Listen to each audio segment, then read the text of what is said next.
Pro wrestling में बहुत सारे ऐसे मोमेंट्स होते हैं जो दिल को छू जाते हैं, लेकिन बहुत सारे ऐसे पल भी होते हैं जो रेसलिंग फैंस की आंखों में आंसू ला देते हैं। श्रद्धांजलि वाले शो से लेके रेसलर्स के रिटायरमेंट तक एक रेसलिंग फैन को इमोशंस के रोलर कोस्टर से होके गुजरना पड़ता है। ऐसा कब कब हुआ? WWE की कॉनर द क्रशर को दी गई श्रद्धांजलि। कॉनर द क्रशर एक छोटा WWE फैन था जो जून 2012 में अपने हीरो डैनियल ब्रायन से मिलने के बाद वायरल हो गए थे। दुर्भाग्य से कॉनर बहुत ही ज्यादा बीमार थे और WWE ने इसे अपना मिशन बना लिया था कि जितना भी समय कॉनर के पास बचा है वे उसे खास से खास बना करके ही रहेंगे। WWE ने ये निश्चित कर लिया था कि कॉनर और उनके परिवार को रेसलमेनिया 30 के लिए फ्रंट रो की सीट्स ही मिले, जिससे कॉनर अपने हीरो को मेन इवेंट पर टाइटल जीतते हुए देख सके। WWE ने कॉनर के लिए एक स्पेशल मैच भी रखा था जिसमें कॉनर ने ट्रिपल एच को पिन कर दिया था और इस दौरान सारा लॉकर रूम उनको चीयर कर रहा था। रेसलमेनिया के कुछ ही हफ्तों बाद कॉनर दुर्भाग्य से खत्म हो गए थे। WWE ने उनके लिए श्रद्धांजलि के रूप में वीडियो डाली जिसमें हम देख सकते थे कि स्टेफनी मैकमैन, ब्रायन और कॉनर के पिता उनकी लाइफ और उनके इम्पैक्ट के बारे में बात कर रहे थे।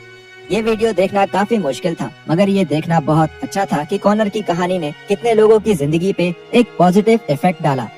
2015 में उनकी मौत के बाद कॉनर को वॉरियर अवार्ड से सम्मानित किया गया और उनको जैसा वो चाहते थे उनके favourite WWE star Daniel Bryan ने ये अवार्ड दिया। WWE pays tribute to the Ultimate Warrior।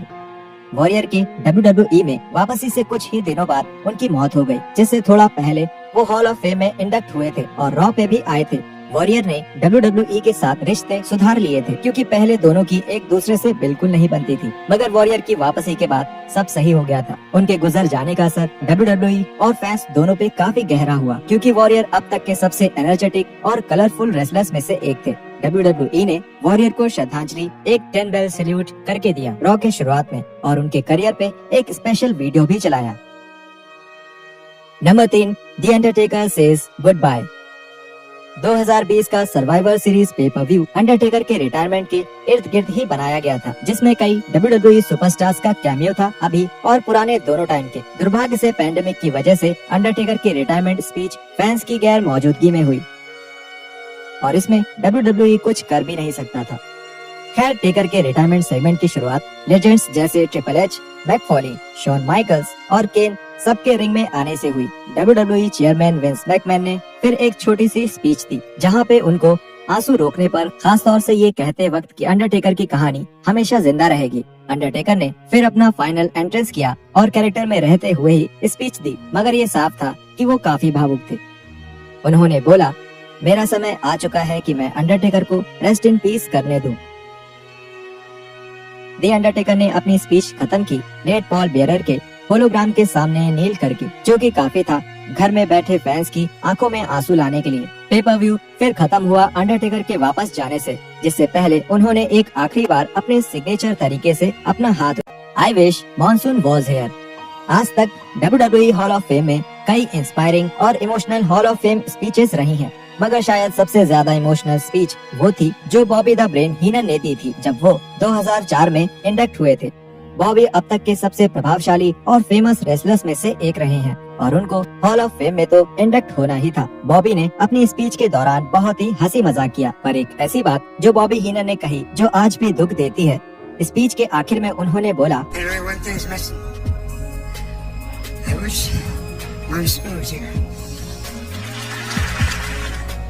Late great Gorilla Monsoon Bobby के सबसे अच्छे दोस्तों में से एक थे और उन दोनों की कमेंट्री को सबसे अच्छे कमेंट्री डुओ में से एक माना जाता है। WWE चैंपियन बिग ई ने दिया ब्रॉडी ली को ट्रिब्यूट।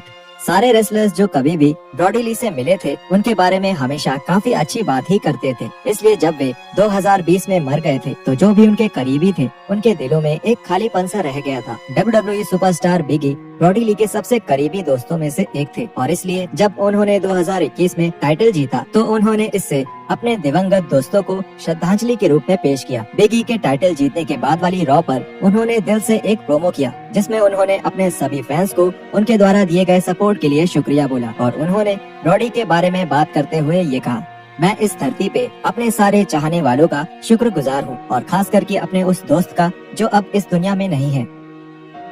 फैंस ब्रॉडी के नाम के नारे लगाने लगे और इसे देख के बिग ई काफी ज्यादा भावुक हो गए